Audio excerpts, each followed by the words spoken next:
Ойлаңызшы, Алланың бүкіл жер бетін адамға иіп қойғандығы. Тау тасқа барыңыз. Тіпті адамнан күшті деген жыртқыштардың өзі шындап келгенде адамнан қорқады. Жер бетіндегі жыртқыштың бәрін тауысып бара жатырмыз, байқайсыздар ма? Жолбарыс та қалмады, арыстан да қалмай баратыр. Ақ арыстан деген болушы еді. Ол жоқ. Ойласаңыз, жер бетіндегі жыртқыштың ең үлкені қазір адам сияқты болып қалды. Оның себебі жер бетінің барлығын адамға бағынышты етіп.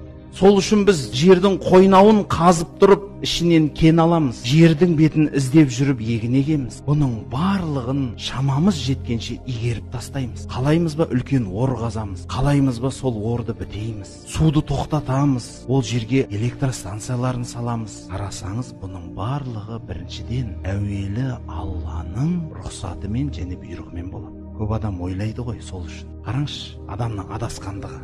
Бір философтың айтқан сөзі бар. Адамның ақылдығы сонша дейді, ол Құдайды да ойлап тапқан дейді. Ойласаңызшы, сонда енді ол ана кісінің ойында сондай пікір тұр да, адам жер бетіндегі ең шексіз құдірет егесі. Ол сондай ақылдың мықтылығы сонша, ол Құдайды да ойлап тауып алдыр дейді. Жоқ дейді негізі ол. Сондай тұр ғой. Бірақ шындап келгенде ертең не болатынын білмейтін бейшара ғой адам деген. Теріс қарап тұрса, артында не болып жатқанын білмейді. Мұрны жөнді ит сезбейді, аң сияқты. Көзі бүркіт сияқты көрмейді. Қол аяғы киікпенен жолбарыс арыстан сияқты жүгірмейді. Ондай піл сияқты іш нәрсені көтере алмайды. Негізі шындап келгенде бейшара әлжуаз ғой. Қатты ыстық болып кетсе, ыстық деп жылайды. Суық болып кетсе, тоңдым деп жылайды. Қарны ашып кетсе, дым жоқ деп жылайды. Қарны тоқ болып кетсе, тасыраңдап, тайраңдап бәрін ұмытып кетеді. Ойласаңыз, адам бейшара ғой. Бір ұстаз көшеде келе жатқан шәкірттермен келе жатыр. Сөйтсе бір бұрышта қатты жаңбыр болып тұр дейді. Бір бұрышта бейшара ит бүрісіп отыр дейді.